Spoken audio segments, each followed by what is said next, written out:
Smile. Happy Lord's Day. Batiin yung katabi niyo. Happy Lord's Day po.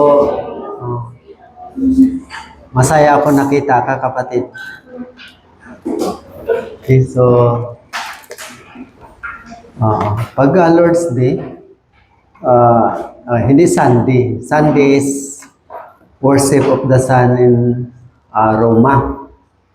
Kaya sa atin, mga Kristiyano, Lord's Day, araw ng Panginoon. Umuling na buhay ang Panginoon mula sa mga patay. Bumangon ang Panginoon.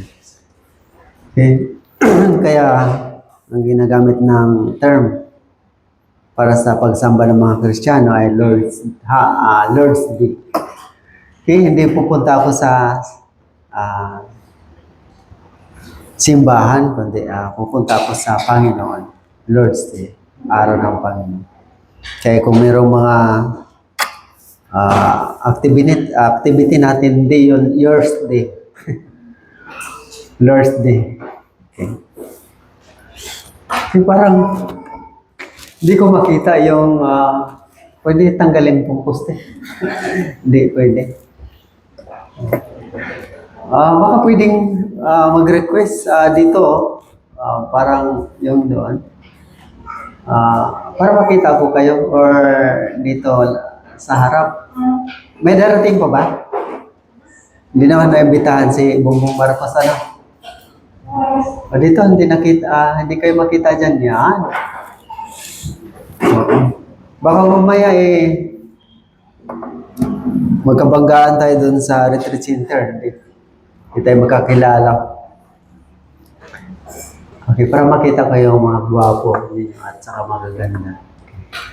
Alam po niyo, akala ko talaga ayaw ng Santa Rosa Church sa akin.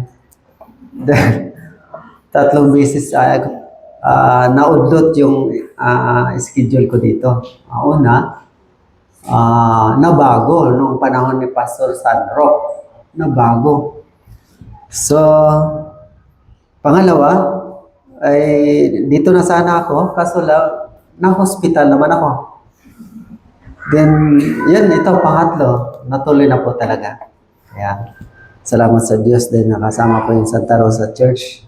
Hindi lang tayo nakita-kita doon sa summer retreat or mga retreat. Okay? Nakita niyo ba ako doon?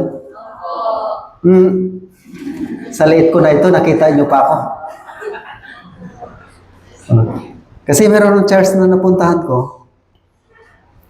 Tinanong nila ako, bakit hindi tingin sila ng tingin sa akin? Sabi ko, kilala niyo ako? Sabi niya, hindi. Sabi nila, hindi. Nakita niyo ako sa retreat center? Sabi niya, oo, nakita namin kayo. Saan niyo ako nakita? Doon sa basurahan. Basurahan pala yung tingin ng mukha ko kasi na-assign kami sa garbage collection. Kaya po. Pero, okay, so yung church na yun ay bago kasi. Okay, so bago tayo mag-umpisa, manalangin po tayo. Lahat po ba may Bible? Okay ha. Kung walang Bible, so share na lang. Pero kailangan magsikap po na encourage po natin mga kapatiran, kahit mga kabataan sa churches, last ng churches po natin, na meron talagang Bible, hindi sa cellphone.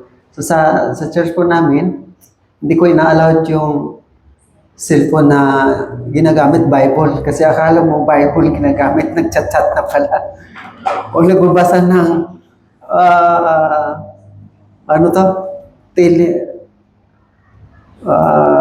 mga comics. Di ba yung comics noon sa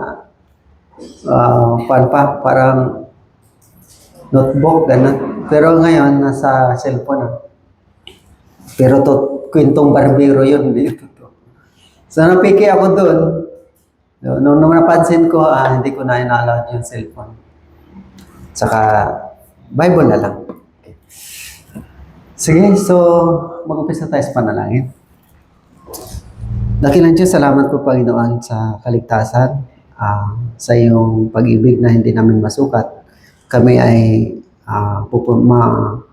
wasak sa impyerno dahil kami ay naging masama naging marumi kaysa uod, naging kalaban ng Diyos, gumagawa ng mga kasalanan.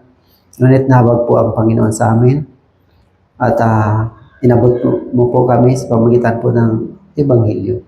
Sa mga taong nagsakripisyo para dalhin ang Ebanghelyo sa aming bansa at sa bawat isa sa amin. Lahat po ng naligtas ay mayroon pong nagsakripisyo, mayroon nagdala. Naimbitahan po kami. Ngunit ang pag-imbita ay pag-imbita ng Diyos. Kaya ngayon, Panginoon, ay tinipon mo po ang mga naligtas sa pag-imbita ng panawagan ng Diyos. At nalaman po namin na ang Panginoon ang siyang nagbayad ng lahat ng aming mga kasalanan doon sa cross. At natubos po ang aming mga kasalanan magpakailanman. Kaya wala na pong kahatulan kami na haharapin. Kundi ginawa mo kami mga anak ng Diyos, tagapagmana ng kaharian ng Diyos. So, isang masama ay naging matuwid sa pamagitan ng dugo ng Panginoon sa Kristo. Salamat, Panginoon, sa pagkakataon na nakasama kong Santa Rosa Church.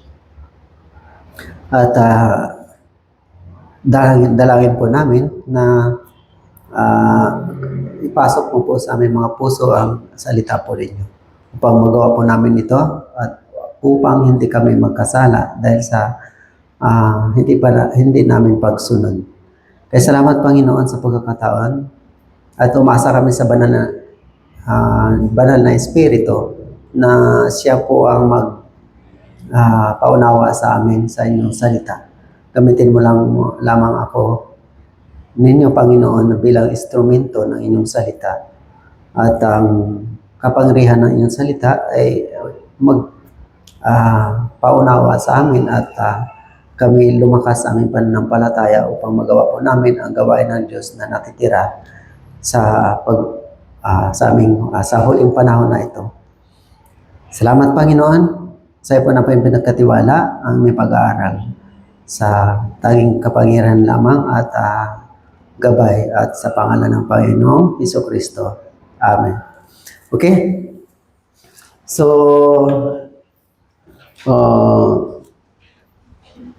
pag-aralan po natin ang Samaritan woman. Okay. So, lagi natin narinig, ang Bible naman, ay paulit-ulit natin narinig yung mga sermon o doon sa mga nagbabasa na ma-relate po ninyo ang sermon. Pero hindi kung kayo hindi nagbabasa, mahirapan po kayo sa mga sermon sa pag-unawa. Parang first time. So yung first time, hindi alam kung ano nangyari. Okay. Pero kung nabasa niyo na po pa ulit-ulit yung Biblia, ay ganun pala yun. Okay. Lalong lumalalim yung ating pagkaunawa doon. Okay, so sa aklat po ng Juan, Ebanghelyo ni Juan, Ebanghelyo ni Juan po, chapter 4.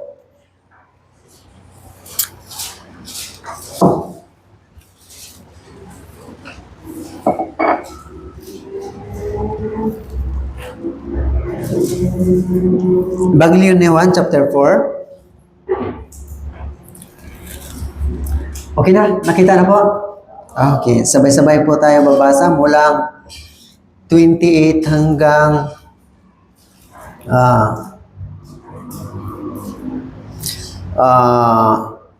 38. Okay?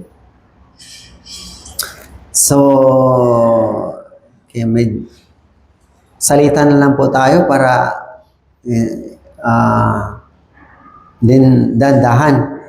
Okay. Mulang 28 to 38. Okay? Basahin ko po yung 28.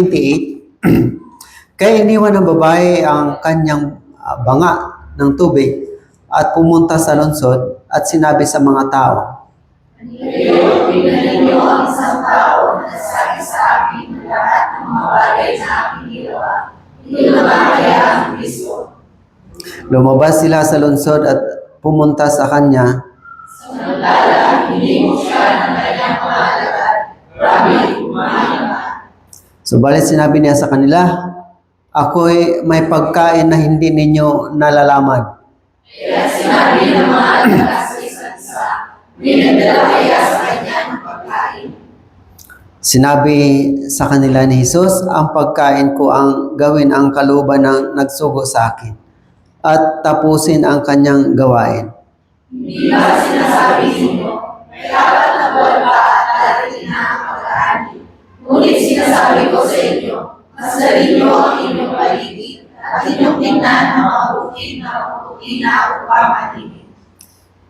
Ang umaani ay tumatanggap ng upa at nagtitipon ng bunga para sa buhay na walang hanggan upang ang maghasik at ang umaani ay magkakasamang magalak. Sapagkat dito ang sinahan, isa ang nag-aasik at iba ang mahal. Sabay-sabay po tayo, 38. Kayo'y sinugo ko upang anihin ang hindi ninyo pinagpaguran. Iba ang nagpagod at kayo pumasok sa kanila pinagpaguran. Okay? So, laging tinatapik po ito sa mga sermon dahil po powerful po yung topic ng evangelism sa kwento po ng Samaritan woman na ito. Okay? Encouragement and then realidad sa ating evangelism, yung action, yung mga pangyayari, okay? Yung motibo, okay? Pagkatapos na naligtas, okay? Before and after. Okay? So yung background po nito, so ang Panginoong Hesus ay galing sa Judea and then pupunta siya sa Galilea.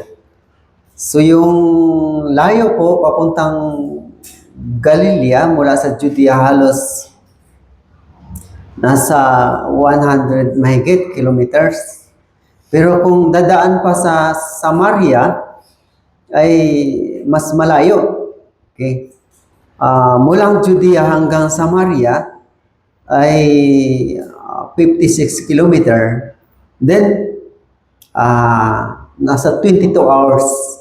Nakalakad na po kayo ng ganong, sino po yung taga-probinsya dito? Ako taga-probinsya. Okay. Taga Mindanao. Hindi naman Abu Sayyaf. Taga Mindanao. Probinsya. 7 kilometro nilalakad po namin sa bahay, mula bahay hanggang school. Pero yung 56 kilometer, hindi po, parang wala nakaranas. Dito, tama. So Manila to Cavite, nasa 35 kilometer lang. Okay, ito 56. So lakad lang, wala pong sasakyan doon, So ang Panginoong Hesus, kaya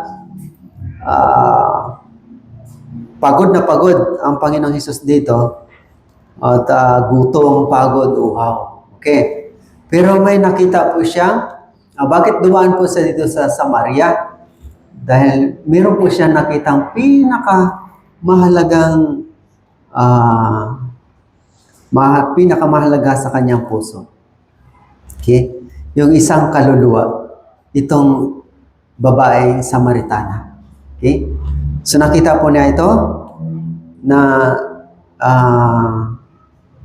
kapag mapalampas po yung pagkakataon, maaaring hindi na po ito na evangelize. Hindi na po naligtas itong Samaritan woman. Okay? Dahil tanghaling tapat, ibig sabihin, kung hapon, makarating siya ng hapon or maaga kunti, hindi na niya mabutan. Okay? Dahil itong Samaritan woman ay isa po, maring hindi magandang record or nakakahiyang kanyang pamumuhay dahil bakit tanghali siya na tanghaling tapat siya nag-iigib doon sa balon ni Jacob. Okay? Okay. Then itong Samaritan woman, ay ito po yung taga Samaria. Nung nahati kasi yung sa South Judah and then Northern Israel, nung panahon ni mga anak ni Solomon, dahil sa kasalanan ni Solomon, ay itong mga ang ang Judah ay nasakop ng Babylonia. Okay? And then itong ang Israel ay nasakop ng Assyria. So ang Assyria ay ito po yung lugar ng Samaria. Okay? Kaya nahaluan po sila ng mga Hentil. Kaya ang tawag sa kanila ay mga marurumi. Kaya hindi lumalapit ang mga Hudyo sa mga taga Samaria. Okay? Kaya ang Panginoong Hesus, makita po natin dito na wala po siyang tinatangi. Okay? Kundi yung pagliligtas, lahat ay nagnanais ang lahat ay maligtas. Okay? So makita po natin dito yung kahalagahan, pinakamahalaga ng sa puso ng Diyos yung isang kaluluwa. Okay, isang kaluluwa. So kung naligtas ka, pinakamahalaga ka ng Diyos. Pinuntahan ka ng Diyos, ng Panginoon. Okay? So pinuntahan po siya ng Panginoon. Hindi po nakabase ang Panginoon doon sa marami. Isang kaluluwa, pinakamahalaga. So nakita po natin, nag-isa lang siya, ang babae na to. Pero kahit malayo, ay hindi po na pinapalampas yung pagkakataon. Okay? So, tayo kapag mag-evangelism, malayo man, walang sasakyan. Okay? So, discourage agad. Okay? Init, ulan, discourage agad. Okay? Pero, ang Panginoong Hesus, so, bakit ang Panginoong Hesus ay siya ay isang Diyos, pero makita po natin yung siya nananalangin, magnanalangin, and then nangangaral, and then nagugutom, okay? And then naghuhugas ng mga paa, okay? Ng mga alagad, okay? Na siya ay isang Diyos na lumikha ng lahat ng bagay na bumaba, okay, sa kanyang mga alagad. Okay. Para sa atin. Okay. Para sa atin. Para tayo ay makuha po natin yung example sa ating Panginoon para ang ating Kristiyanong pamumuhay ay nakabase doon sa ating Panginoong Jesucristo. Kaya pagmasdan mo ang Panginoon na siyang nagtatag ng ating pananampalataya. Okay? Doon sa Hebrews chapter 12 verse 2. So, siyang nagtatag ng ating pananampalataya. Kung ang Panginoon ang ating pagmasdan, hindi tayo magkaroon ng problema sa ating pamumuhay Kristiyano. Pero kung pagmasdan mo si kapatid, sitwasyon, pagmasdan mo ang mga paligid, okay, kahirapan, okay, ang iba naman dahilan na lang para hindi lang makapunta sa church, sa fellowship, sa retreat. Okay. Or may mga kaguluhan minsan, nag-away-away, sama ng loob, tampo, tisod, dahil tumingin po sila sa tao. Hindi sa Panginoong Hesus. Okay? E kung titingin po tayo sa ating Panginoong Hesus, ito po mga example ay para sa atin, para tayo ay yung isang tunay na alagad ni Jesus Christ. Okay? Kasi sinabi ni Pablo, gayahin ninyo ako, gaya ko kay Kristo. Okay? Gaya ko kay Kristo. Okay. Dahil talagang nakita sa buhay ni Pablo ang Panginoong Hesus Kristo. Okay? Then, sa atin din dapat makita na sa ating buhay ang Panginoong Hesukristo. Kaya maraming halimbawa ang Panginoon dito para tayo makalakad sa kanyang lakad. Kaya walang makasunod sa Panginoong Hesukristo kung hindi tayo makalakad sa kanyang lakad. Tama po ba? Okay, kaya Luke chapter 9 verse 23, ang sino mang nagnanais na sumunod sa akin, ay pasanin niya ang kanyang cross, tanggihan niya ang kanyang sarili at pasanin ang kanyang cross at sumunod sa akin. Kaya yung yapak ng Panginoong Hesukristo ay kailangan po natin, doon po tayo nakatuon, nakabase at magiging tularan. Pero sa ating panahon ngayon, mahirap. Ang mga Kristiyano ay dahil sa nasa last days po tayo, ay marami pong ginagamit si Satanas na hadlangan po tayo para makasunod sa ating Panginoong Hesukristo. Okay. Una siyempre, school, kakulangan, karamdaman, okay, sitwasyon, okay, kakulangan, nagmahal ang bilihin, kaya puro trabaho ang ating iniisip, kumita, pagpapaaral sa mga anak, ganun po. Kaya mahirap po tayo makasunod na sa ating Panginoong Hesukristo. Kaya last days, ibig sabihin ng last days ay ang ating Panginoon ay darating na. Kaya dito, makita po natin ang kwento po dito na ang kahalagahan. Kaya ang title po natin ngayon, anong mahalaga sa iyong buhay? Ano ang mahalaga sa iyong buhay? Nangarap ka pa bang yumaman? Sino bang nangarap ng yumaman dito? Okay. So, pero parang imposible yan darating na. Kaya mas sigurado ang darating ang rapture doon. Naniwala po ba kayo? Okay. Okay. So meron pong ginawa ang mga scientist ng orasan pala ng ating panahon noong 1947. Okay. Then ang bilis daw tumakbo yung orasan na yun. Ngayon ay nasa seconds na lang. Okay? Nasa 85 seconds na lang, alas 12 na. Ibig sabihin, matatapos na. Bakit? Ano ang kanilang basihan? Number 1, yung climate change. Number 2, ang Third World War, nuclear war. Kaya hindi sila nagbabasa ng Bible, pero ikukumpara mo yung orasan ng mga scientist, and then yung Biblia, hindi po sila nagkakalayo. Okay. Kaya ang pinakamahalaga, meron pong mahalaga po tayo, kung naligtas po tayo, meron po tayong pinakamahalaga, isi-share ko sa inyo, yung pinakamahalagang gawain at pinapagawa at gawain ng isang naligtas. Okay? Sideline na lang po yung ating mga trabaho, pangailangan. Marami tayong pangailangan, tama.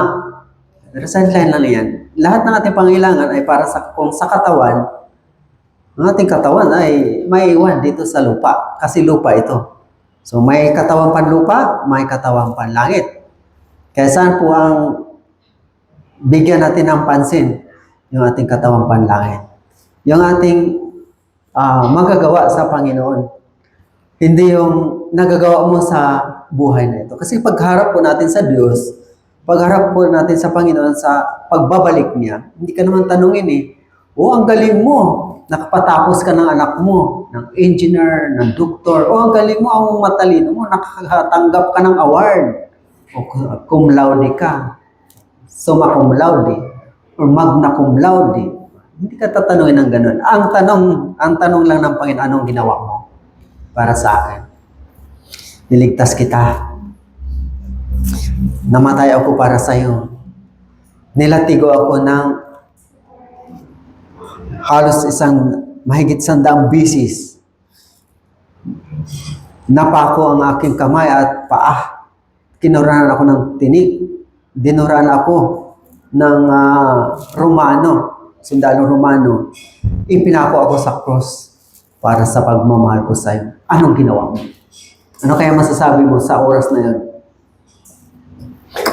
Yan pag-isipan po natin.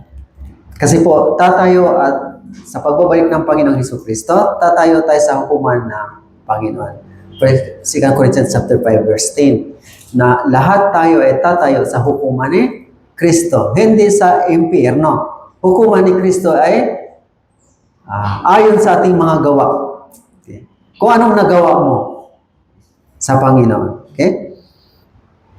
So, dito, yung conversation nila, yung counseling ng Samaritan woman at doon sa ating Panginoong Hesukristo, makita po natin na ang Panginoon ay yung pinaka target niya at pinaka layunin niya ay kailangan maganap sa oras na yon. Dahil kapag mapalampas na, ay hindi na po ito makausap itong babae, hindi na po ito maligtas. Okay? And then, kaya mahalaga po yung oras. Kaya mahalaga po yung oras sa ating evangelism. Okay? Kaya, ang lahat ng bagay ay may kapanahonan sa silo ng langit. Tama? May simula at wakas. Ang ating kasaysayan din may simula at wakas. Ang buhay natin ay may simula at wakas. Tama po ba? Pero, so may kapanahunan. Pero, dito sa Biblia, sa pagliligtas ng mga kaluluwa, sinabi ng Panginoon na walang kapanahunan. Okay? Lumindol man, bumagyo man, okay? Ano pa? Walang pira man, o ano pa sitwasyon. Sa kapanahonan at di kapanahonan, ipangaral mo ang salita. Sa 2 Timothy chapter 4, verse 2. Ipangaral mo ang salita. Sa kapanahonan at di kapanahonan. Bakit po napakahalaga yung oras sa isang tao? Kapag mapalampas yun, hindi na siya maligtas. Okay, katulad nito. Kung na-delay si Jesus Christ ng mga kalahating oras, wala na. Tapos na. Hindi na po ito maabutan. Or huli siya. Or nauna siya. Okay. And then, mas maaga, nakita natin dito, nauna siya. So kung na-delay siya, wala nang pagkakataon ang babaeng ito na maligtas. Okay. So, makita natin dito yung mindset ng isang babae na makasanlibutan. Nakatuon siya sa pangailangan ng laman ng ating katawan, ng sitwasyon, realidad versus realidad. Okay? Realidad yung pangailangan ng ating katawan, lupa. And then, realidad din po yung pangailangan nating spiritual. Okay? Pero, so bago naligtas, ano pong pinaka-priority natin? Pangailangan ng ating katawan. Kumain, uminom, matulog, magtrabaho, kumita. Tama? Tama po? Pero, dito, unti-unti na-realize ng babae yung pinakamahalaga pala, kahalagahan ng bakit siya nabubuhay. Okay? Okay, makita po natin dito na ang Panginoon ay humingi ng tubig. Pero, maaaring nauho talaga ang Panginoon, pero hindi po talaga intention niya yung iinom ng tubig. Ang kundi, yung maligtas yung babae sa counseling na to. Okay?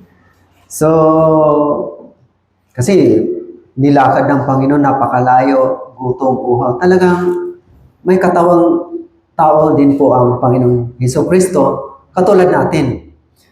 Pero bakit hindi siya uminom dito? Dahil mahalaga po yung oras. Mahalaga po yung counseling. Mahalaga po yung maligtas yung kaluluwang ito. Okay? So, then, yung hanggang yung pananaw ng yung makalaman na isip ng isang ang babae na to ay papaano na ibaling yung kanyang isip sa kanyang spiritual na kalagayan. Okay, mahalaga po yun. Di ba, mag-imbita po tayo. So, basta na lang ba, attend ka ng Bible seminar para mapunta ka sa langit. Kung gano'n ang sasabihin mo, anong sabihin ng maimbitahan mo? E-entertainin ka? Pagalitan ka pa? Ano? Makapunta sa langit? Bakit kayo? Sigurado na ba kayo? Kasi hindi nila alam. Hindi pa nila naintindihan. Okay? Lalo na sa mga denomination na nag-claim na talaga na ligtas. O yung mga acceptance. So, tinanggap nila si Jesus bilang Panginoon tagapagligtas. Kapag sabihan mo na kailangan mo maligtas, kailangan mo para hindi ka mapunta sa impyerno, magagalit yun. Magagalit yun kasi sagutin ka kagad. Bakit? Diyos ka ba? Ikaw na bang ligtas? Paano mo nalalaman na ikaw lang ligtas? Kami hindi. Magagalit. Kailangan nilang maunawaan mo na yung spiritual na kalagayan nila. Okay? Kaya dito, una, yung tubig, literal, and then paano na ipaliwanag ng Panginoong Jesucristo na ang literal na bagay ay mapunta sa spiritual na isip. O di ba? Pag mag-imbita tayo, ano yan? So ito po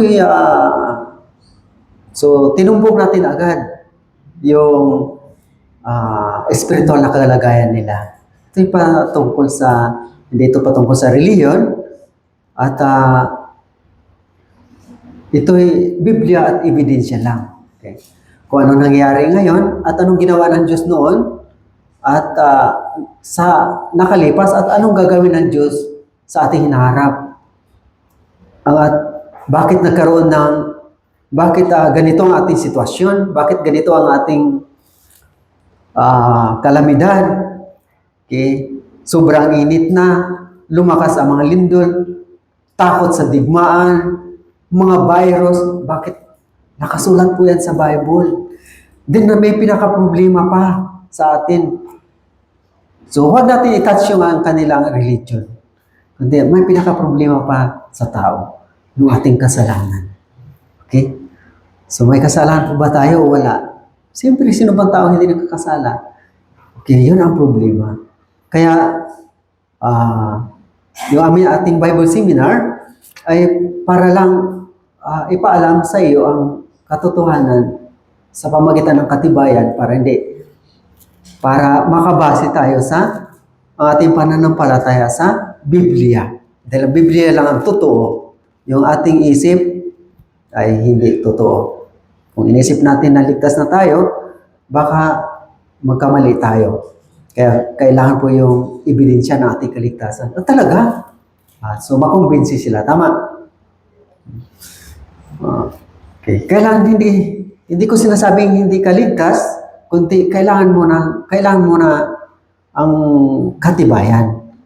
Okay. So, yung katibayan ng ating kaligtasan.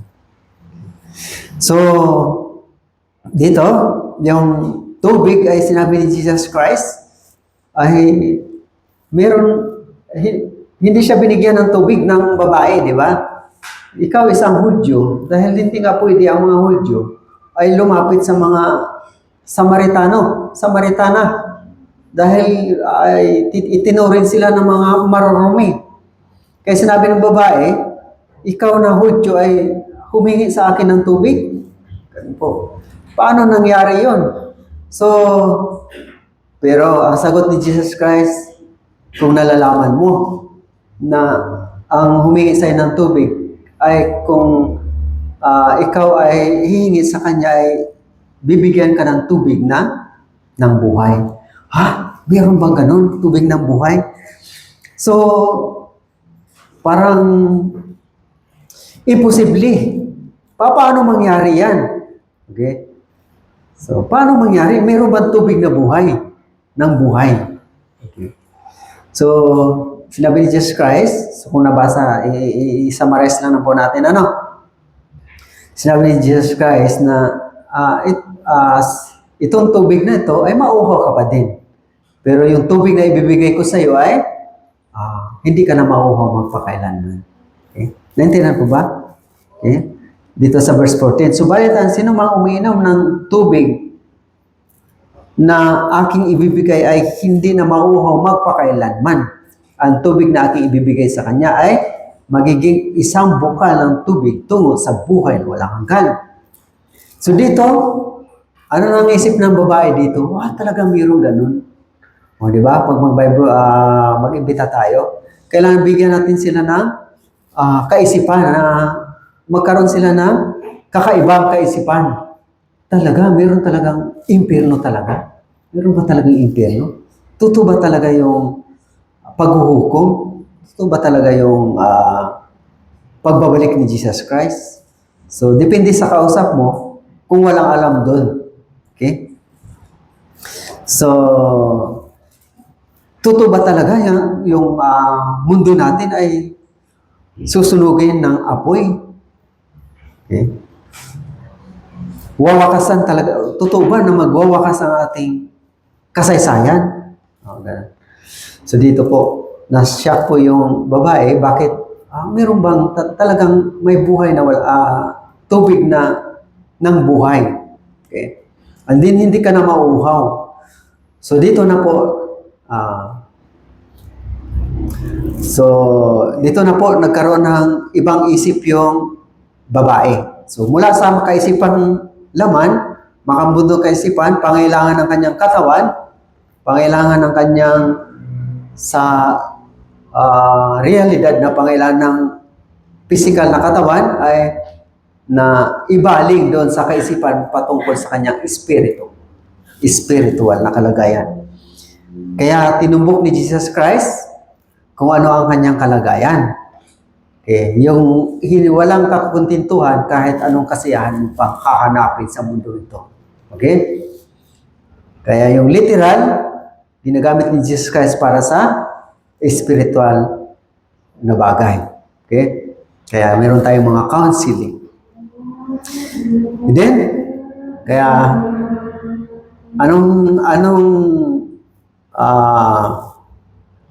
sinabi ng babae, bibigyan mo ako ng tubig. Nagkaroon na siya ng ibang kaisipan. So, pwede bang bibigyan mo ako ng tubig na yan? Para hindi na ako maulit-ulit ditong umigib. Okay? Yan ang sagot ni Jesus Christ. Iba na. Nasagot ni Jesus Christ, okay? Patungkol na sa kanya, spiritual na kalagayan. Okay? Na sinabi ni Jesus Christ, okay, tawagin mo ang iyong asawa. Okay. Sinabi ng babae, wala akong asawa. And then, sinabi ng Jesus Christ, tama ang sinabi mo.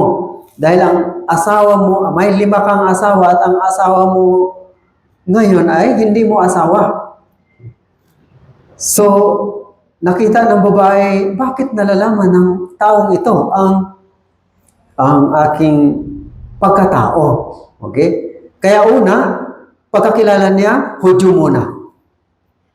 Si Jesus Christ. Pangalawa, nalalaman ko na ikaw ay isang propeta. So, unti-unti nakilala na si Jesus Christ. Tama po ba?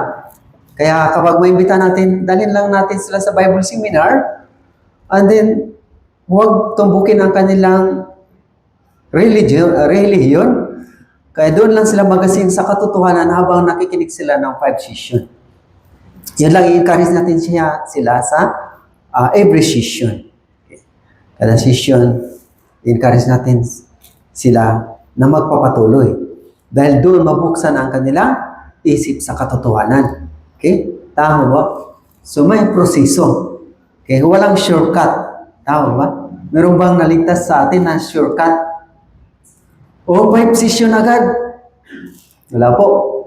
Kung shortcut natin, wala pong naligtas. Hindi po tayo maligtas. Okay? Kaya dadaan po tayo sa proseso. Okay, dito po, anong pagkakilala ng babae na hindi na Hudyo kundi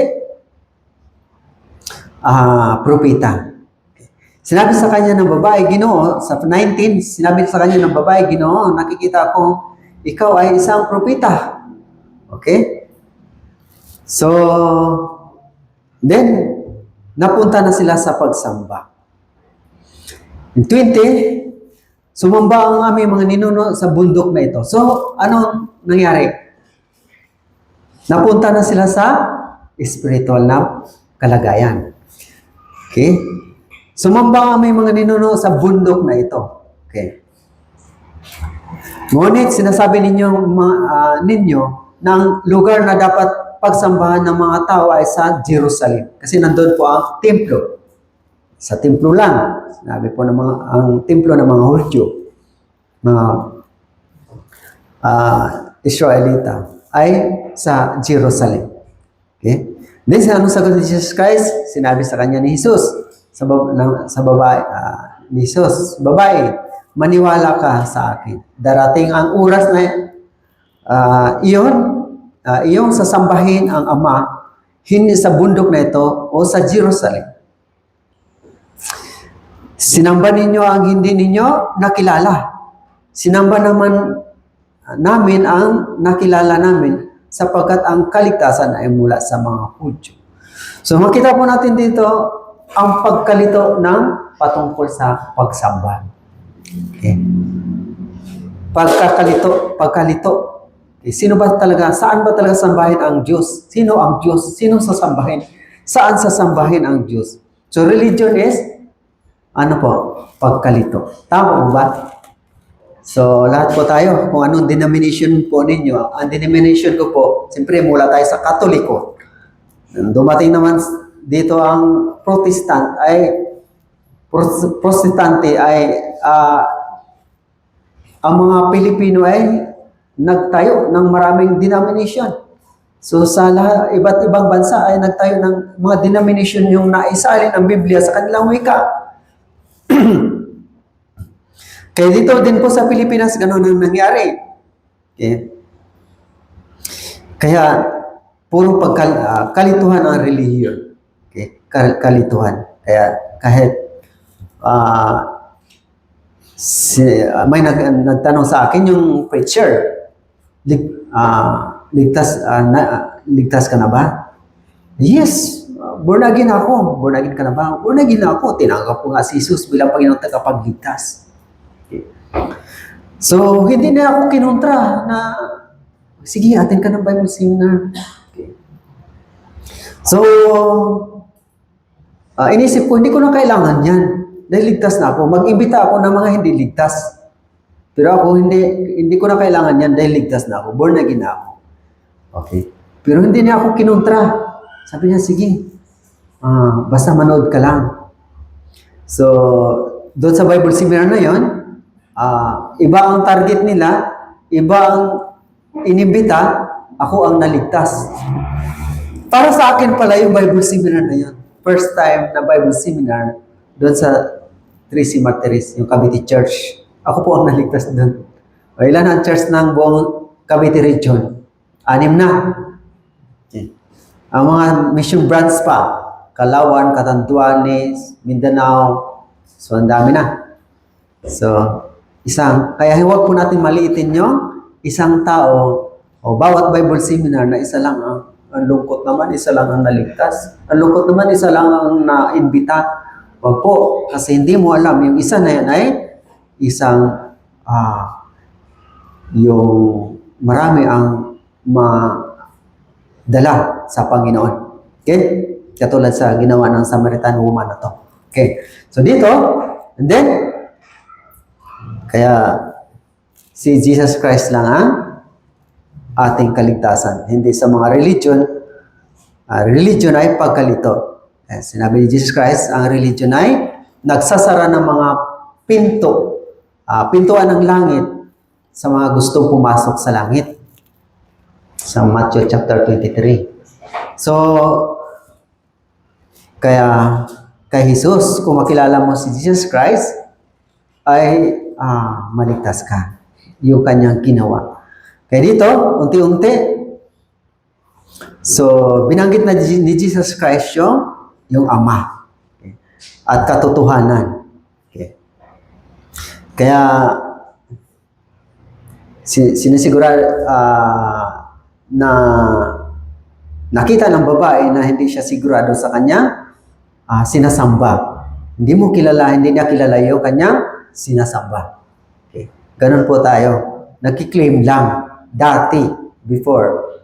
Okay? Dati, nagkiklaim lang tayo dahil sa ating religion. Pero, kung tanungin tayo, may kasalanan ka pa ba? Ay, wala na, nalito na. Okay. Siyempre, sino bang tao na walang kasalanan? Bawal ka. Paano ka makapunta sa langit? Bawal ang kasalanan sa langit.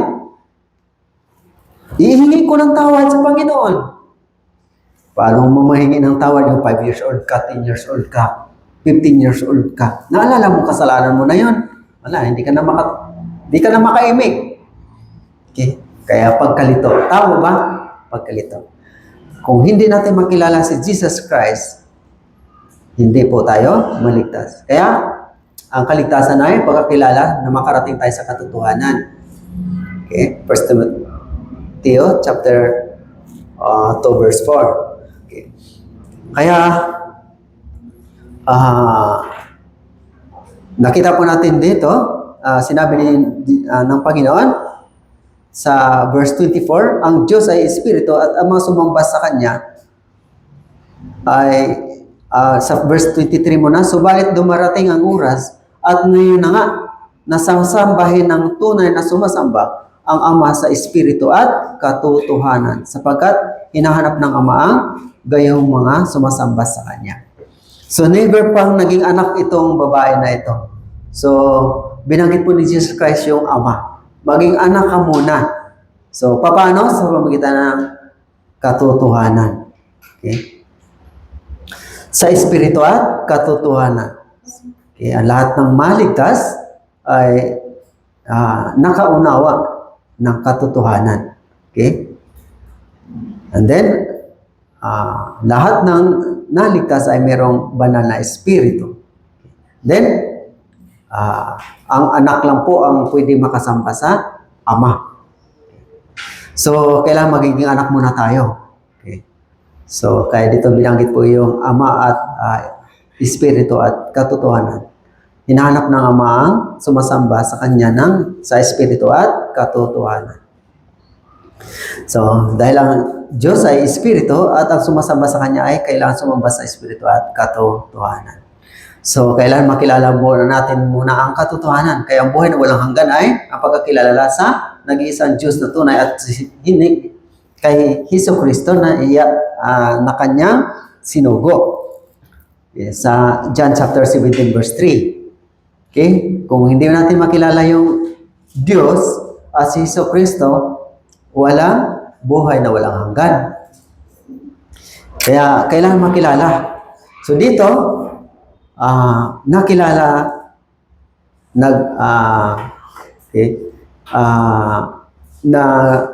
nagpahayag na ang babae sa kanyang espiritual na kalagayan. Dito sa verse 25, tingnan po ninyo. Okay.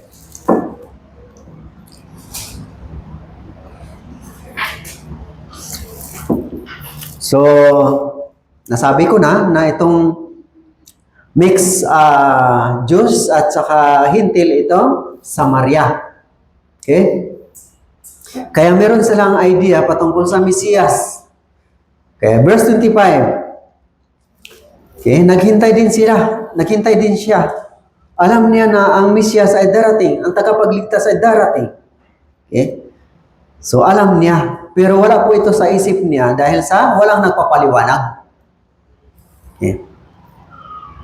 Sinabi sa kanya sa 25, sinabi ng babae sa kanya, nalalaman ko na darating ang Mesiyas. Okay? Nalalaman niya. Pero, sino ang magpapaliwanag? Pero dito, mismo ang Mesiyas. Okay? Si Jesus Christ. So, ang tinatawag na Kristo, ibig sabihin ng Kristo ay tagapagligtas. Pagdating niya ay ipapahayag niya sa amin ang lahat ng mga bagay. Okay? So, ipapahayag niya ay ang lahat ng mga bagay. Kaya ito yung inaantay nila. Naghihintay din pala itong babae na ito ng Mesiyas. Pero, sino ang magpapaliwanag sa kanya? Pero dahil sa ang Panginoon ay nakita siya na yung puso niya ay talagang naghahanap ng katotohanan, ay nagpakilala ang Panginoon, ako nga ang hinantay mo. Ako ang hinihintay mo. Okay? So, dito sa 26, sinabi sa kanya ni Jesus, ako nga yun na kumakausap sa iyo. So, gaano kaya kasaya ng babae na to nung oras na yun na yung hinihintay niya na Mesiyas ay mismong kausap niya. Tama ba? No, lahat ng naligtas, ang kaligtasan po ay experience, tama. Ang repentance ay experience, naranasan sa ating puso. Then ang kaligtasan ay experience din, naranasan sa ating puso. Nagkaroon tayo ng kagalakan. Okay? Sa repentance, nagkaroon tayo ng takot at kalungkutan. Kaya, binigyan tayo ng unawa ng Diyos doon sa kanyang ginawa sa atin. Eh kung wala po yung repentance, wala pong naligtas, hidden knowledge lang po yun. Eh maraming nagpabago-bago ang mukha sa church. Okay? Tama ba? So, pagdating ko sa lapidaryo, okay, yung assignment ko ngayon, 3 years na po ako. Pagdating ko sa lapidaryo, may bago, yung mukha na yon, then, nangawala na yung ibang mukha na yon. Napalitan naman ng bago. Pag may dadating naman ng iba, kapalit sa akin, yung mukha na yon, na madatnan niya, mawala naman, and then, mapalitan naman ng bago. Ganun po. Pero may nananatili. May totoong ligtas. Lahat ng churches natin, ganun ang realidad. Ang tanong, naipanganak muli ka na ba talaga? Baka sa ulo lang. Baka sa ulo lang. Alam ko pa rin niyo yung hidden knowledge? Mas maganda pa yung testimony nila kaysa totoong naligtas.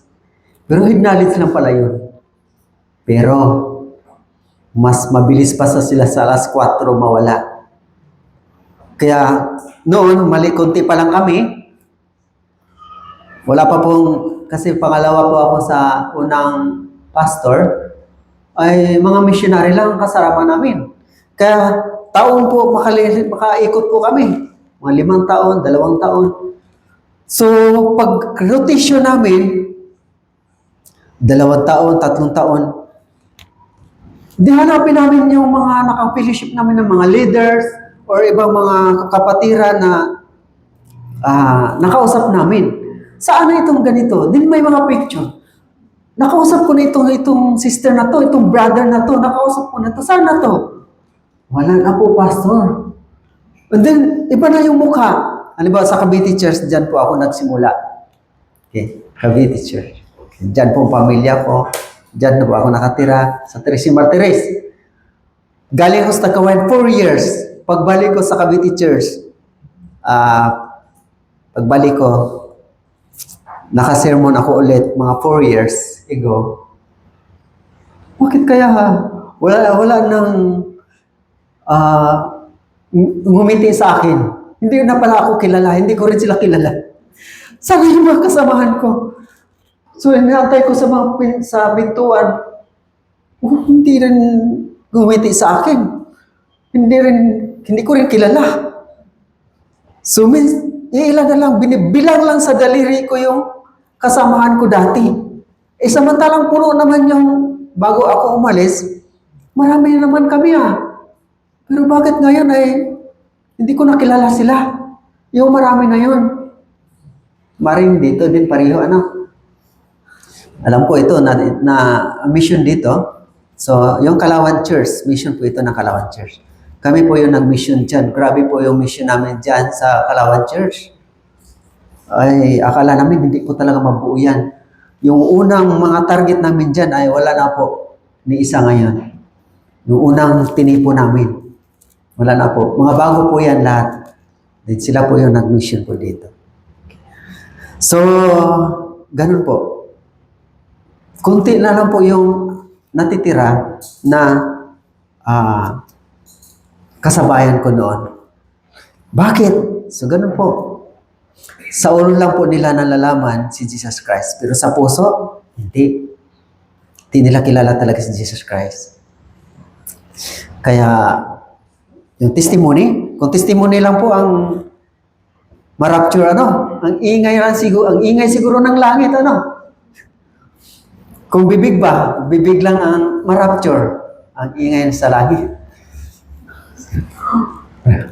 So, kaso lang, ang ma-rapture lang talaga ang totoong naligtas. Okay? Kasi yung mga hindi totoong naligtas, reklamador, puro reklamo, awayin yung mga brother and sister, puro kamalian ang hinahanap. So, ayaw magpatalo. Sa kanya lang tama, kung kukontrahin, magsamang loob, hindi na umaten. So, bisitahin na naman. Sawa na kabisita. Kaya, desisyon ko, bahala manigas ka sa bahay mo. Hindi na kita bibisitahin. Pag rapture, maiwan ka naman eh.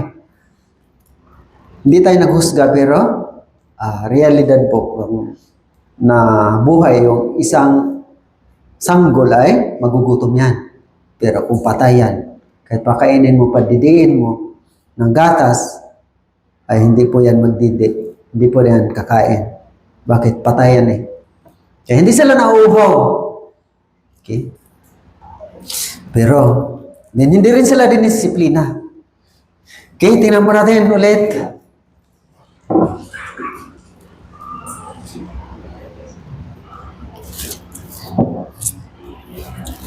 Okay? So nung personal, bakit si Jesus Christ hindi nagpakilala sa mga Hudyo, sa mga Pariseo, yung bihasa sa mga Bible, mga eskriba, mga naglilingkod sa templo, okay? O yung mga Israelita ay so, yung mga Pariseo, eskriba, Pariseo ay napakahigpit ang sinusunod nila yung lumang tipan, kautusan. Okay? Pero, hindi po sila pinuntahan ni Jesus Christ. So, nung naipanak si Jesus Christ, wala din pong pumunta ng mga bihasa sa kasulatan at sumusunod sa kautusan ni Moises. Okay? Yung mga naglilingkod sa templo ng Diyos, walang pumunta. And then, hindi rin po sila pinuntahan ng mga anghel at binalitaan na ang inyong tagapagligtas ay naipanganak. Bakit? Sa puso nila wala. Walang puwang si Jesus Christ. Okay? Kaya itong babae na ito, dito nakita ni Jesus Christ, may puwang si Jesus Christ sa puso niya. So, ganun po. Lahat po, kung naligtas po kayo, nakita po ni Jesus Christ yan. Na yung si Jesus Christ ay may puwang pa sa puso niyo. Okay? Makapasok pa po siya. Pero, kung hidnalis na lang, hindi pala. Parang tubig. Kapag puno ng tubig, kahit ano pang gusto mong ilagay dyan, wala ka nang mapaglagyan, matapon lang, sayang lang. Puno na eh. Para si Judas. Si Judas naman ay, hindi masama naman yung pangalan na Judas Judas Kasi lagi natin marinig ko, Judas ka! Judas ka! Parang masama ng pangalan ng Judas, hindi Magandang pangalan po yan. Dahil meron pong Jude na sumulat ng Biblia. Okay? Judas. Yung kapatid Jesus Christ na sumulat sa Jude, Aklat of Jude. Pero si Judas, ang problema, okay, hindi nakukulang ang Panginoon ng papakilala sa kanya kahit may pagpapangaral, mga himala, pagpapakilala ng Panginoon sa kanya, na ang Panginoon ang Mesyas, ang Panginoon ang Diyos na dumating, siya yung tagapagligtas. And then, si Judas ay ginawa pa pong treasurer, may position. Kaya sa mga kasamahan, sa mga 12 alagad, oh, Brother June, tama, brother. Pero, kay Jesus Christ, hindi siya brother. Pero, bakit binigyan pa na siya ng posisyon at pinasama pa siya?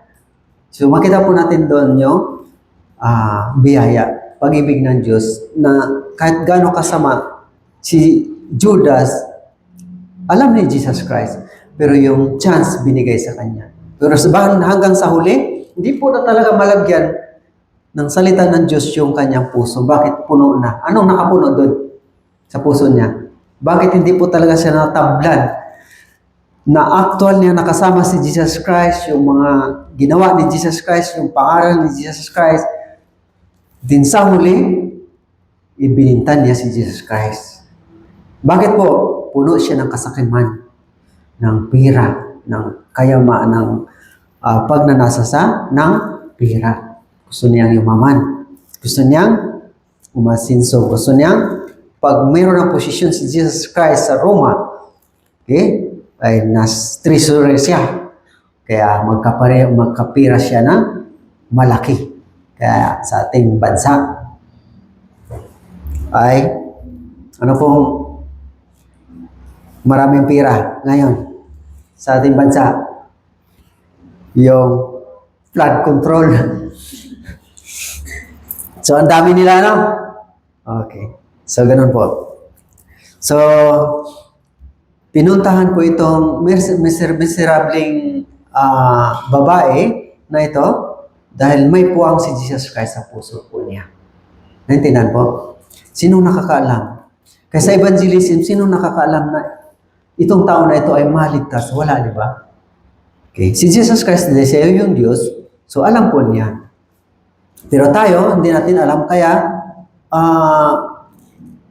wala po tayong pinipili. Kahit kagalit mo. Meron po ba dito? Si kapitbahay niyo, kagalit mo, dapat mabuti sa kanya. Mapunta yan sa impyerno. Kasama ng ugali niya. Hindi nga mahihingian ng asin. Hindi nga mahiraman ng 5 pisong pira. Kaya never ko i-evangelize yung tao na yan. Pag ano na ang puso ninyo, sorry ha. Baka hindi pa dumating yung Jesus sa puso ninyo. Dahil ang puso ni Jesus ay, ano po, yung mga masasama, ay ano po, yun po ang kanyang iniibig. Naintindihan po? Okay. Kaya,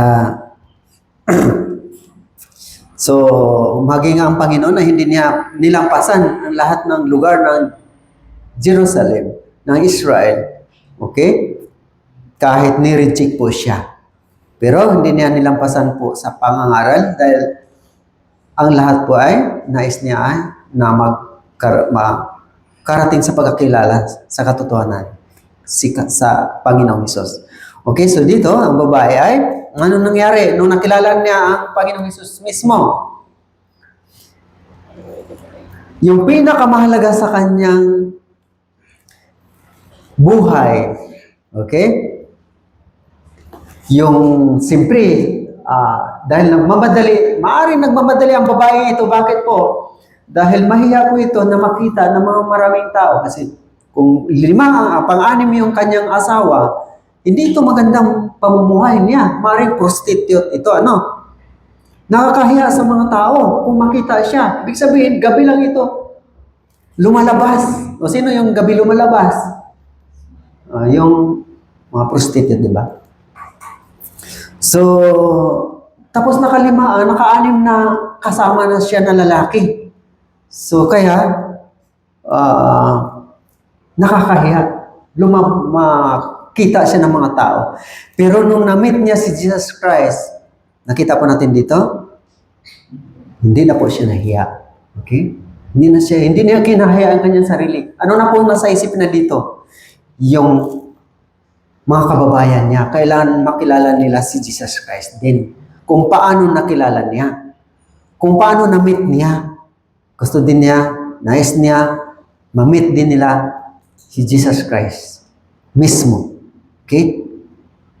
Kaya, yung mahalaga kalagahan ng kanyang tubig, maaaring magsaing siya, magluto siya, walang tubig, okay, mainom sa, maaaring may mga anak siya, so kailangan yung tubig sa pagluluto, mahalaga po yung tubig na to, yung banga niya. Pero in verse 28, basahin po natin sabay-sabay, 3 to 1. Iniwan ng babae ang kanyang mga tubig at pumunta sa lusot at sasari sa kapal. Okay, tingnan po ninyo. Yung mahalagang bagay ay iniwan po niya. So, doon po sa mga totoong naligtas, ang pinakamahalaga sa atin, ano po, hindi na po yung priority natin yung ating sariling pangailangan. Yung sariling importante sa ating buhay, kundi yung maipakilala natin ang Panginoong Hesukristo. Okay? Okay, so yung pinakamahalaga sa atin, di ba? Sino po yung nag-umibig sa kanyang kapatid, ama, anak, magulang, ay hindi karapat dapat sa akin. Sa Matthew chapter 10, okay, verse 37 to 39. So, kaya normal po ito. Hindi po ito yung compulsory, yung option. Normal po ito, realidad po ito na naramdaman at nagawa ng isang nakaunawa, naligtas. Naintindihan po? Kasi naligtas din po ako eh. Nung naligtas ako, unang dumating sa isip ko, kasi yung pamilya ko din, ay dinala ko doon sa ABC, Accept, Believe, and Confess. Kasi nung napunta ako doon, sabi ko, mali pala yung ating nagisna ng pananampalataya, Katoliko, kaya dito tayo, ito ang tama. Born again pala makapasok sa langit, John chapter 3 verse 3. Born again pala yun, burn. Sunog pala yun.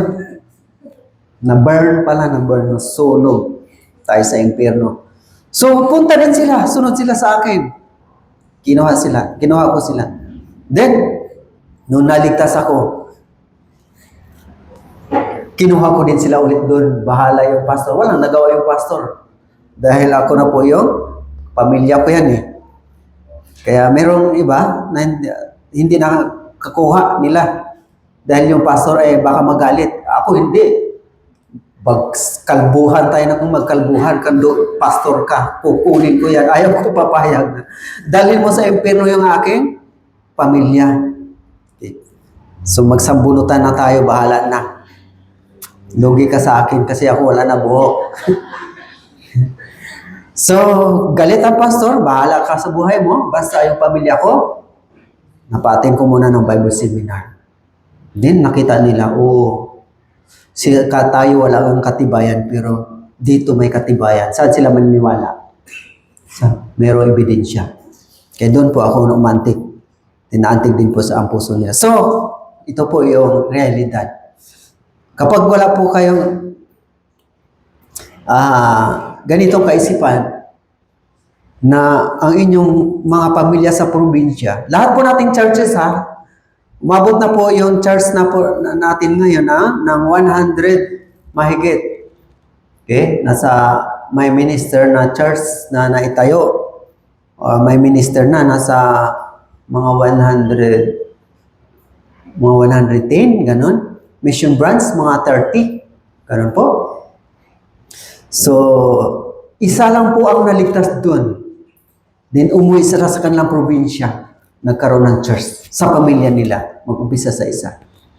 Pamilya ni Lydia. Sa Philippus Church, isang pamilya lang po ang nag-umpisa. Tama po ba? Yes. So, pamilya-pamilya. Pamilya ni Cornelius, naligtas. Okay? Pamilya ni Rahab. Okay? Pamilya-pamilya.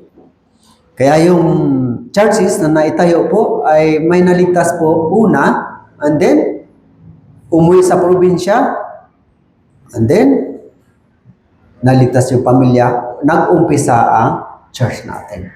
Kaya normal po itong ginawa ng babae. Okay? Hindi po yung naghintay po tayo ng walang budget. Eh, kailan ka magkaroon ng budget? Mag-ipon, kulang pa din. So, plano ang kailangan nito and then panalangin. And then, yung desire, pag makita ng Diyos, yung desire mo na maligtas yung pamilya mo, yung pangako niya, tutuparin din. Pero kung puro tayo titingin sa sitwasyon, hindi mangyari po hindi rin gagawa ang Diyos. Tama ba? Yung pangako ng Diyos ay, hindi lang ikaw ang maligtas, kundi package po yan. Ililigtas din po niya ang kanyang pamilya. Sa Gawa chapter 16 verse 30 to 32, yung bantay pinto na naligtas, sinabi ni Jesus Christ sa kanya na noong siya ay magpakamatay na sana dahil patayin din siya dahil akala na nakatakas sila Pablo at Silas. Kaya dahil na kalag yung mga kandado sa bilangguan, and then akala niya nakatakas ang mga bilanggo, and then siya ay papatayin din. Kasi yun ang patakaran noon, kapag may bilanggo makatakas, ang bantay ang siyang mananagot, papatayin. Kaya hinugot niya yung kanyang tabak at magpakamatay na sana. Pero anong sabi niya? Ginoo. Sinabi niya ni Pablo, huwag mong saktan na yung sarili. Nandito kami lahat. Anong sinabi niya? Ginoo, anong gagawin ko para maligtas? Anong sinabi ni Jesus Christ ni Pablo? Mananampalataya ka sa Panginoong Hesus. Ikaw at ang iyong sambayanan ay maliligtas. So, kung basahin mo diretso yun, and hanggang 34, ay sambayanan din po niya naligtas. Sige nga, para may ebidensya po tayo. Sa Gawa chapter 16. So, sa Gawa chapter 16, okay. Kaya, realidad po ito. Nagkaroon ng mga churches dahil sa pangako ng Diyos. Sa verse, Gawa chapter 13, okay. Dito na lang sa verse 27. Nang magising, chapter 16, verse 27, nang magising ang bantay ng bilangguan at nakitang bukas ang mga pinto ng bilangguan. Binunot niya ang kanyang tabak at magpakamatay na sana dahil sa pag-akalang nakatakas ang mga bilanggo. Ngunit sumigaw si Pablo ng malakas, "Huwag mong saktan ang iyong sarili, sapagkat naririto kaming lahat." Naririto kaming lahat. At ang bantay ay humingi ng mga ilaw at tumakbo sa loob at nanginginig sa takot na nagpatira pa sa harapan ni na Pablo at Silas. Okay. Nang sila'y mailabas, ay sinabi niya, "Mga Ginoo, ano ang kailangan kong gawin upang maligtas?" Okay. So, mahalagang tanong, di ba? Okay. Anong kailangan kong gawin para maligtas? Hindi yung bigyan mo ako ng pera. Anong kailangan kong gawin? Okay. Para maligtas. So ito po yung pusong wasak na puso. At bagbag na diwa. At ang kanilang sinabi, mananampalataya sa Panginoon at maliligtas ka, ikaw at ang iyong sambahayan. Pangako po ito. Ang Diyos ba mangako ay tutuparin o hindi? Tutuparin. Hindi po sinungaling ang Diyos. Tutuparin po niya. Pero, bakit hindi naligtas ang iba nating pamilya? Mali ba ng Panginoon o sa atin? So, maring sa atin ang mali. Okay? Pero yung pangako ng Diyos ay hindi yung gagawin niya, kundi ginawa na niya. Pero tayo lang po ang problema. Ay nating kikilos. Okay? Dahil tumingin tayo sa sitwasyon. Number 1, wala budget. Wala budget. Wala pera. Bahala sila mapunta sa impyerno. So, totoo po ito share ko po ito Totoo po ito nangyari. Hinayar po ako dahil Cebuano ako. Katatatag lang po ng Bacolod. Negros. Dumaguete Church. Korean po yung na-assign doon. Mga Bisaya yun doon Cebuano doon So, yung member, matagal na siya member, ay yung tatay nila ay hindi na-evangelize. Pero, nung nagkasakit yung tatay nila, ay naisip nila yon na ma-evangelize nila yung tatay nila. Kaso hindi makaintindi ng English at Tagalog. Kaya, nagtanong sila, sinong pastor na Cebuano? Walang ibang naituro ako. So, kinunan kaagad ako ng ticket punta doon. So, doon nila naisip, nung nakasakit na, yung kanyang tatay. Okay? Tingnan po natin kung tama ba yung ginawa nila. So, sunod naman ako. Punta agad ako doon. Okay, kasi libre naman ang ticket Okay, I believe I can fly. Okay, libre naman So, huwag niyo kantahin niya. Baka si pastor na video, okay pa yan. Hindi po. Pinag-iising ko lang kayo. So, pagdating ko po doon, mag-Bible seminar, sinong i-Bible seminar natin? So, sabi ko sa pastor, sinong i-Bible seminar natin? Pinapunta niya ako dito. Yun po. So, pagpasok ko sa bahay, sabi ng i-Bible seminar ko, sabi niya, ganun lang hininga. Sabi ko, isip-isip ko, hindi naman ako taga-balsamo. Hindi naman ako funeral. Hindi naman din ako, wala din akong dalang panukat. Bakit akong inimbita dito? Sabi ko, 5 session yung Bible seminar, paano ito maligtas? Makapakinig, nakapikit na. Tapos, dali ng sit up ng projector, speaker, at saka, screen. Tingin ko. Kasi malakas yung kanyang habol ng hininga, naririnig ko Kaya bilis din ako panalangin. Opening prayer agad. So, hindi pa natapos yung aking opening prayer, naiyakan na sila. Dinarinig ko talaga. Yun, wala na. Patay na. Yung panalangin ko rin, hindi ko na tinapos. Sabi ko din, Amen. Uwian na kami. Umuwi na ako sa Maynila, luhaan. Wala po nangyari. Alam mo ba ninyo? Kadalasan, ganun po ginagawa ng mga kapatiran. Saka pa po nila naisip na mamamatay na po yung kanilang pamilya. Huwag po natin gawin yan. Kasi kung ang plano lang talaga, kilos lang po talaga. Ano po itong Biblia? Ang tawag dito ay instruction and action. Tama ba? Kapag magtrabaho po tayo sa company, puro instruction yan, walang action. May production? Wala. Kaya, ang problema, instruction lang po tayo lagi tinatanggap natin. Uulan tayo ng oo, pero walang action. Kaya wala pong bunga. So, ganun po. So, inisip siguro ng mga anak nila na matagal na nagsisimba, matigas ang puso ng tatay ko, baka hindi pa panahon. Then,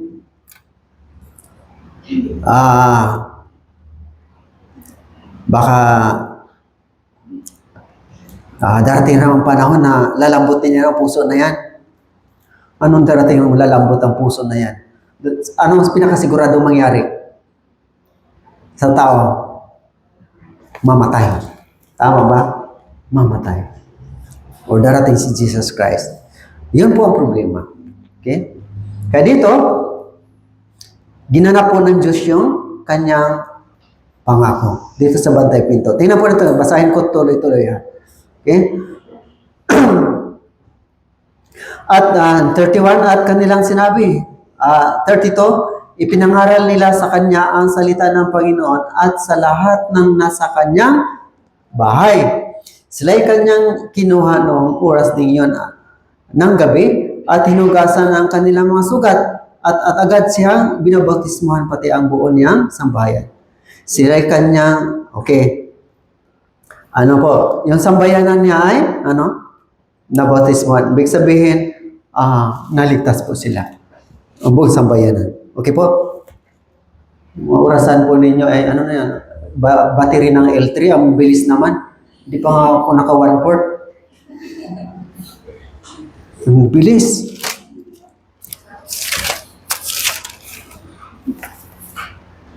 Sige, balik tayo na sa ating topic. Tama po ba? Tingnan po yung ginawa ng babae.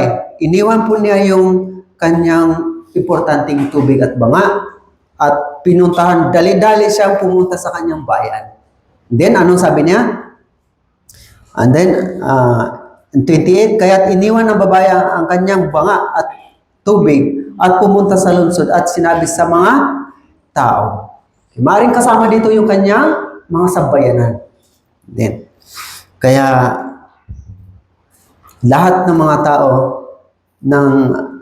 napuntahan niya sa lugar na yun ay nakapakinig at naligtas din. Okay? Kaya then, may magandang halagang punto po dito. Okay? Yung ang Panginoon ay alam ng mga alagad na ang Panginoon ay gutom na gutom at uhaw na uhaw. Kaya hinimok nilang kumakain si Jesus Christ. Pero anong sabi ni Jesus Christ? In 34, basahin po natin sabay-sabay.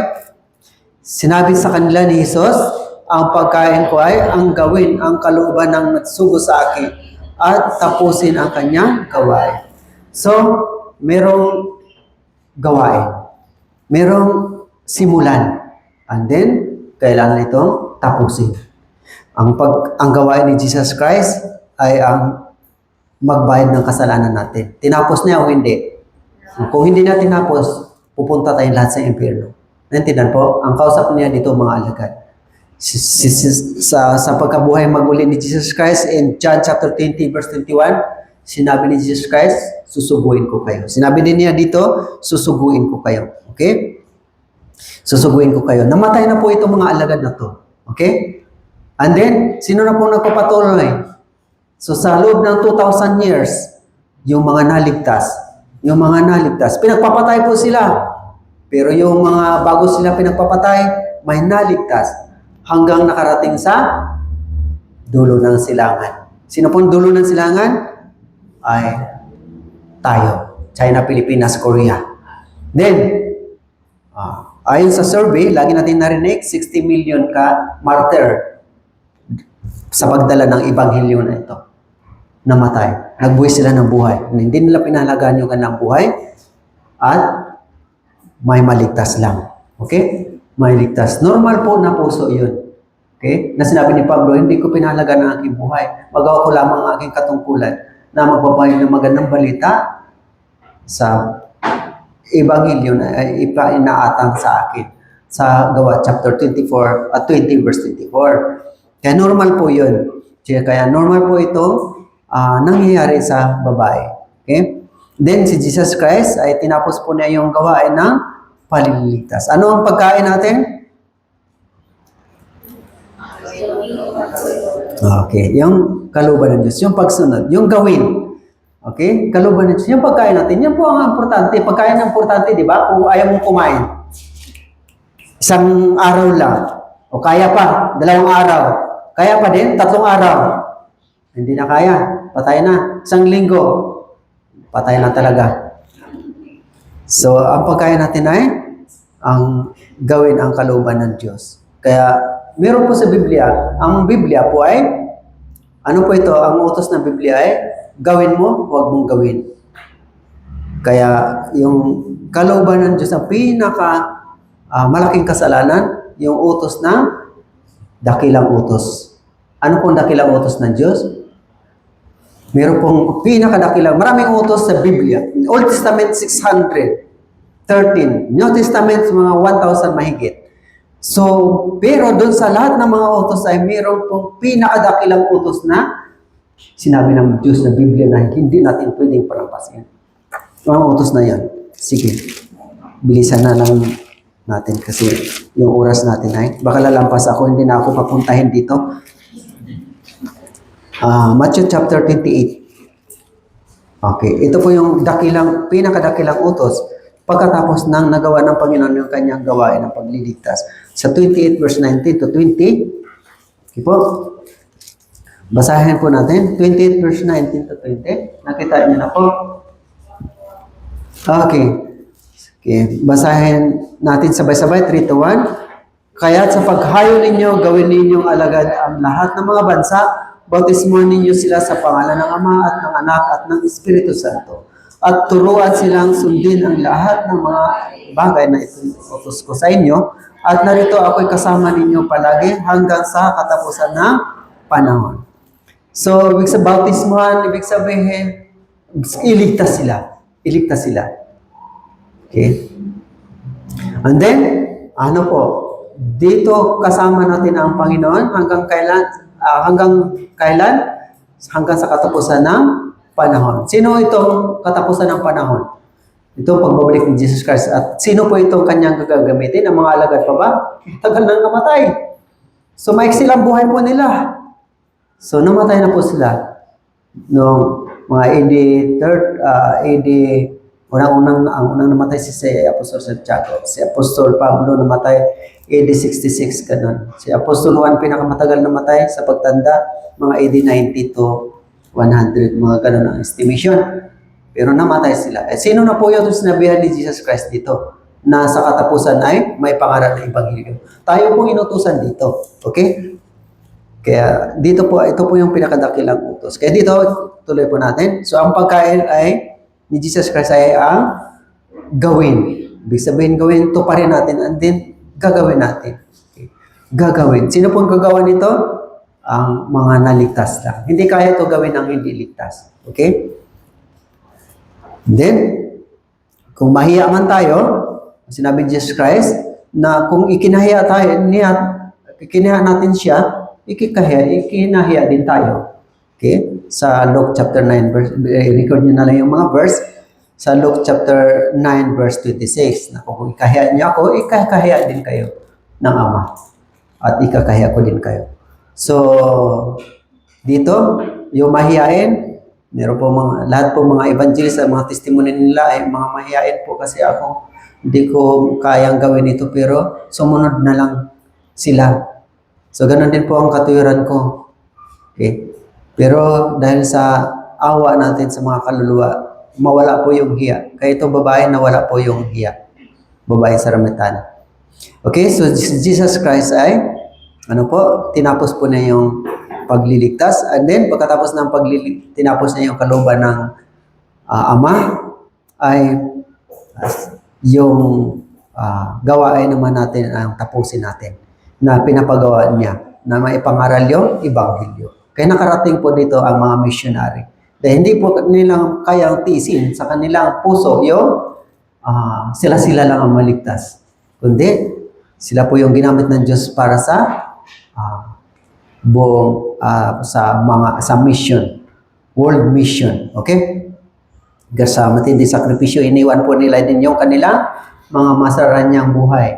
Alam po ba niyo, sa mga missionary, merong doktor, merong manager, merong mga opisyal na sundalo.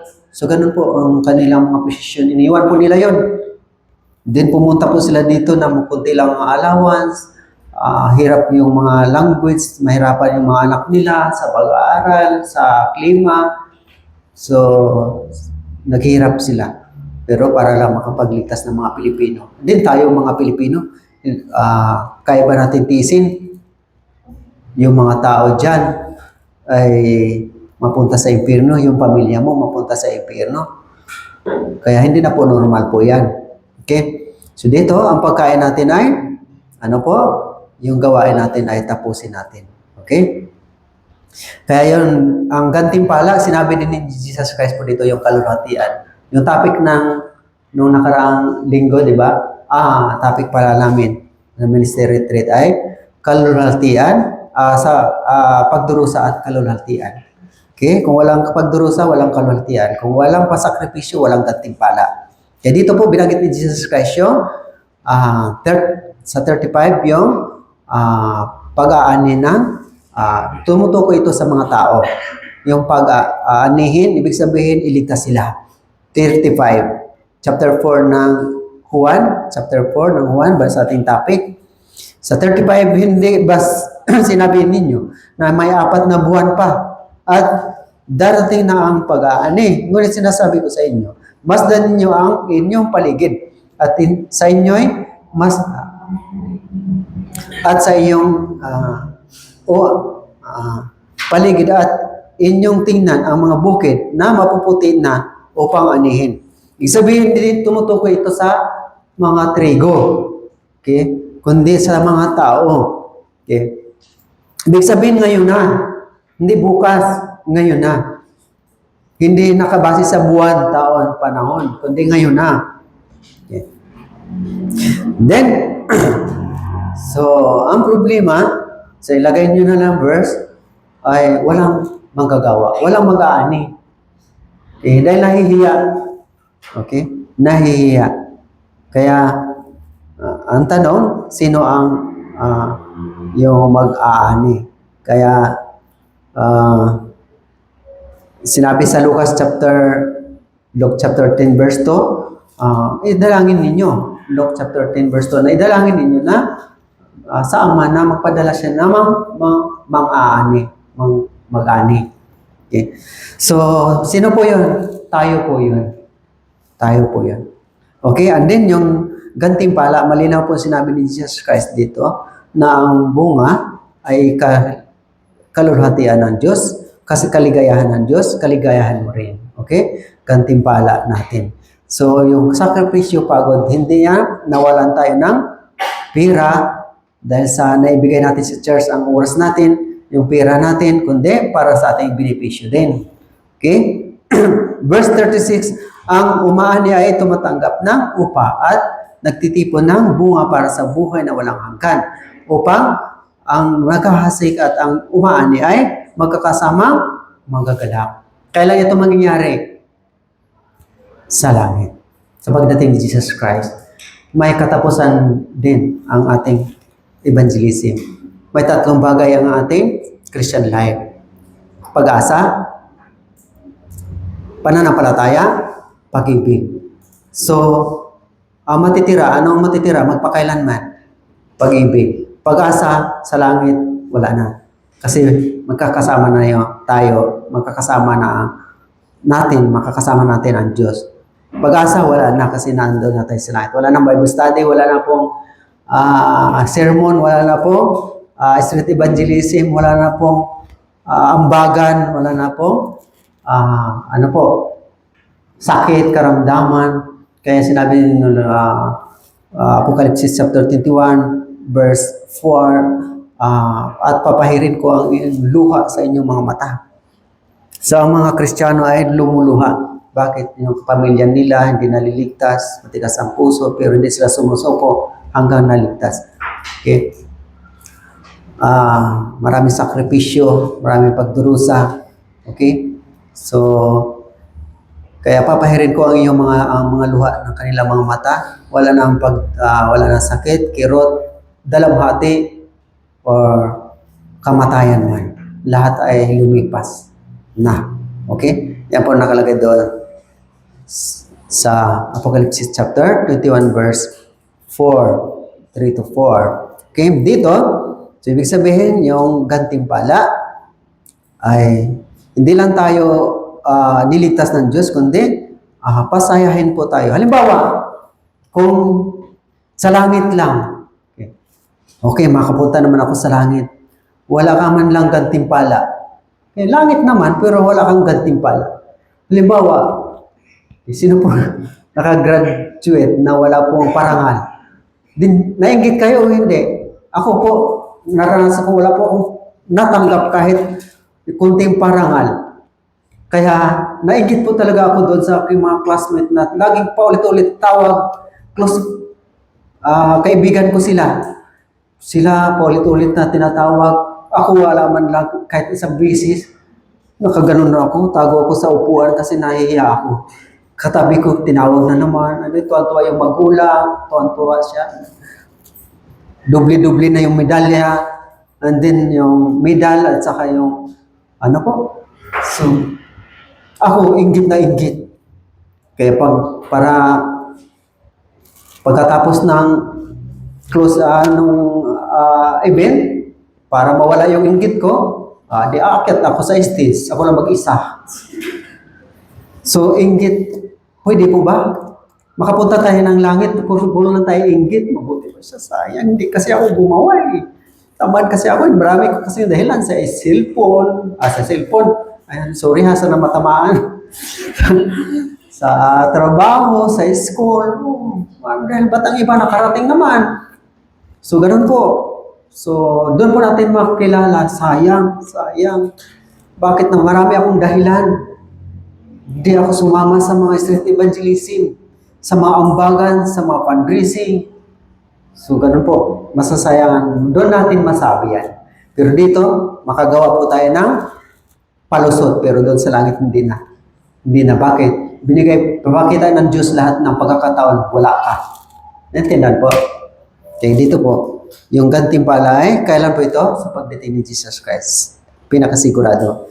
Ano po? Ang kagalakan. So, bakit mo magkaroon ng kagalakan? Dahil sa gantimpala. Saan po tayo sumaya? Sa gantimpala. Parangal. Luwalhatiin din tayo kasama niya. Tama ba? Sa Daniel chapter 12 verse 3 ay ang nagbabalik ng marami sa katwiran ng Diyos ay magniniling ng parang bituin sa langit. So makita po niyo yung kalulhatian ng bituin. Di ba napakaganda? Marami pong lumalabas, magpatanggal ng stress, tumitingin lang sa langit pag lumalabas yung mga bituin, magbibilang ng bituin hanggang nasiraan ng bait. Hindi naman. Di ba ang sarap tingnan ang mga bituin? Tama ba? Ang ganda tingnan, di ba? Liwanag, ating bituin, buwan. So, ganun po.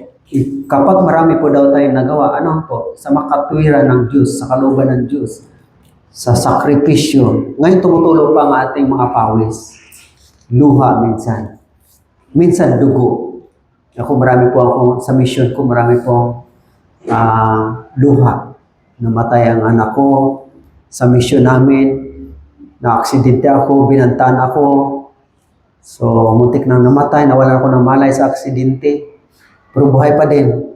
Binantaan ako, pero buhay pa din. Pero hindi ako sumurinder. So, susurinder pa lang. Huwag naman. So, pero yung katiyakan ng ating sa pagbabalik ng Panginoon ang kagalakan ng saan po? Ang kagalakan, ang kalulhatian doon po sa mga gumagawa. Okay? Sa gumagawa. Okay? So, ayaw ko po din na palit-ulit na sinabi ng mga misermon, tagapalakpak. Papay kayo, tagapalakpak lang. So, wag po. So, yung karangalan ay sinabi ni Pablo, hindi lang sa akin na masaya siya sa kanyang kamatayan at makamit yung kanyang gantimpala, kundi lahat din naman na nagnanais. Okay. Katulad niya. So, ganun po. Okay? So, kaya, ano po ang conclusion dito? Okay. So, tapos na po tayo oras. Kasi kung lalampas po tayo sa oras, kaya conclusion na lang po tayo. Kung sabi na Evangelist Gian, kung hanggang kuwan na lang hindi naman niya sinabi na wala akong panggasolina pag uwi ko kapag lalampas ako sa oras. Wala din pananghalian, kaya kailangan hindi ako lalampas sa oras. So, hindi, wala naman ganun. Pero, i-conclusion na po ito, no? Kaya gising na po. Conclusion po, okay, dito po sa verse 39, okay? So, dahil sa ang babae kumilos agad, hindi yung mamaya na, hindi yung bukas na, agad-agad. Okay? Tama ko ba? Kung bukas, wala na. Iba na po yung oras na yun. Kaya wala pong next time sa relo. Hindi na rin maibalik yan. Okay? Okay, ito po, 39. At marami sa mga Samaritano. Sorry.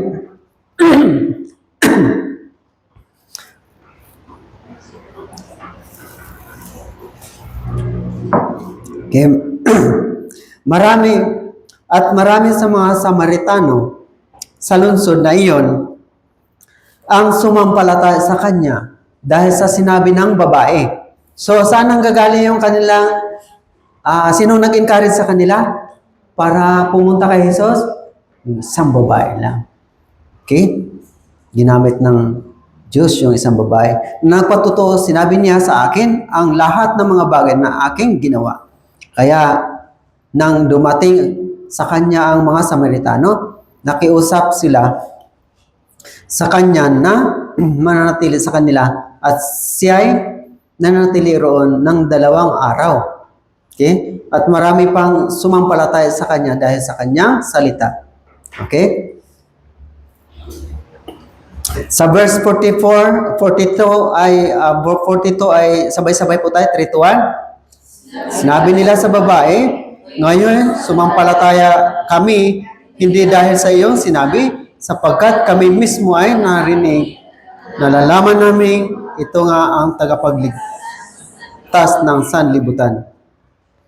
So ngayon, nanampalataya kami, hindi dahil sa iyong sinabi, sapagkat kami mismo ay nakarinig at nalaman namin ito nga ang tagapagligtas ng sanlibutan. So, kung hindi sila makadala sa Bible seminar, never po silang maligtas. Hindi nila po malaman ang katotohanan, pupunta sila sa impyerno kahit pamilya mo yan. Tama po ba? Doon sa Kawikaan chapter 24 verse 11, ipigilan niyo sila yung mga dinadala sa katayan. So, sino po yung pigilan natin? Baka pamilya mo, anak mo, asawa mo ay pupunta na. Yan po ang pigilan mo dahil saan pupunta? Katayan. Ano po yung katayan? Impyerno.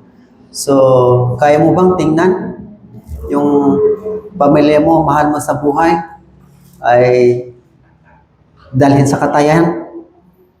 Kaya dalhin, din na pupugutan ng ulo doon, din makita mo.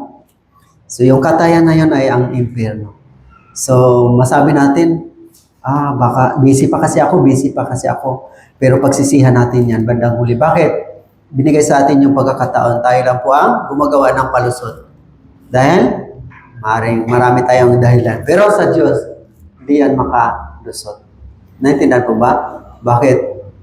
Yung oras ay, pinakamahalaga sa atin ngayon. Lalo na naniwala po tayo na darating talaga si Jesus Christ. Tama? Rapture. Pero sinabi po ng Biblia at ng nangyayari sa paligid natin na ang Panginoon talaga ay tinutupad yung kanyang pangako na isinulat sa Biblia na babalik na po ang ating Panginoon. Naniwala po ba kayo doon? So, hindi basta yung magulat tayo sa mga nangyayari sa paligid. Talagang mag-third world war na? Ang templo ng Jerusalem ay maitayo na. Hindi po tayo magugulat yan. Bakit? Nakasulat sa Biblia eh. Bago yan mangyari ay rapture muna. So, tanungin mo natin ang ating sarili, makasama kaya ako? Baka testimony lang ako, wala gawa. Mahirap ba gayon? Tama o ba? Testimony na lang, walang gawa. Pag ganun, plastic yan. Sige, hintayin ninyo yung bunga ng plastic. Tingnan natin kung makaka-ani kayo. Hindi, di ba? Okay, so hindi ko na pahabain kasi ayaw kong hindi nyo ako dito tanggapin ulit pag ma-assign. Hanggang pinto na lang. Okay, so manalangin na po tayo.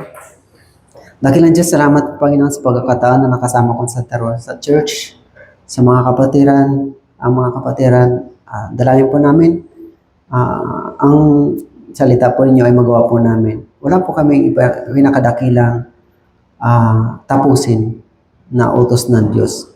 Dito nakasalalay ang pamilya po namin, ang mga tao na kung hindi po talaga namin sila maimbitahan dahil sa marami kaming palusot, marami kaming dahilan dahil sa tiningnan namin ang sitwasyon po namin. Hindi kami tumingin sa pangako ng Diyos. Paano po namin magawa kung titingin kami sa sitwasyon? Pero kung titingin kami sa Diyos, ang Diyos ang mag-provide sa lahat naming pangailangan. At kung gawin po namin ang katwiran ng Diyos at ang kanyang kalooban, at ibibigay niya lahat ang pangailangan po namin. Kaya kung Santa Rosa Church, Panginoon, dalangin po namin na tulungan po ninyo na hindi mahiya ipangaral ang Ebanghelyo. Then lumago na at magkaroon ng panata sa taon na ito, 2026, na yung nalalabing oras, kung babalik ang Panginoon bukas or sunod buwan or sunod kung matapos pa ba ang taon na ito, ay ano po ang nagagawa namin. Kung kami Panginoon ay wala pang nagawa, kami po yung kahiya-hiya sa harap ng Diyos. Kaya tulungan mo po bawat isa sa amin na sikapin. Katulad sa magsasaka na nagsisikap na makaani ng marami. Ganon din po ang mga anak ng Diyos na magsisikap na naisin na at magkaroon ng masidhing pagnanais na makasama sa gawain ng pagliligtas. Matinding sakripisyo, pagdurusa dahil sa ang oras namin, pira namin, nasakripisyo dahil sa ang pinaka-priority ay tapusin ang gawain na malapit nang matapos. Sana makasama po kami hanggang matapos ang gawain na ito. At tatayo kami sa harap ng Diyos na hindi kami napahiya, kundi marinig namin ang kagalakan ng Diyos na papasok ka sa kagalakan na iyong Panginoon. Salamat Panginoon sa iyo po ng pinagkatiwalaan.